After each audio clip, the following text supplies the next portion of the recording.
Guys, we just checked out your a fine A110 160SX actually, and which is an L-Class car, and I especially emphasize that you should not upgrade this car. And we're going to be reviewing the last L-Class car I have, the Lamborghini Countach.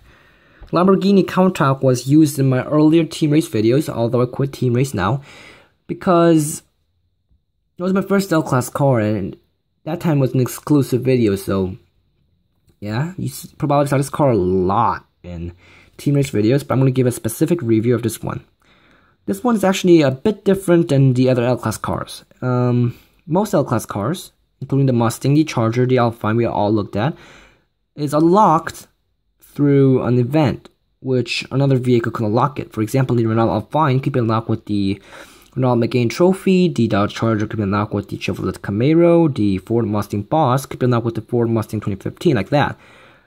But there are a couple of cars that have an exception, and there's actually 3 that have exception, and this is one of them.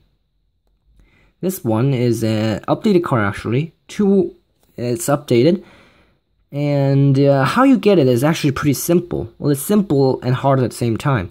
You have to play for 30 days in a row to get it.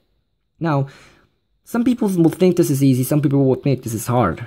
Some people will think it's easy, they'll think it's easy because you don't need the other car upgraded enough to unlock this one. But some people will think it's hard because you have to play 30 days in a row. Now that's hard, right? So, yeah, whatever you think, this is a pretty nice car. It's one of the best performing cars in L-Class cars. This one or the RUF CTR. I personally think this one's a bit better, but yeah, this one's really nice. And about the Multiplay, you actually see this car quite a lot of Multiplay, and I actually recommend it, but not that recommended, because you can do first alright with this car. It's a Lamborghini, but there's 2 cars that will really disturb this car doing a good position in Multiplay. That's the TTRS and the RS5.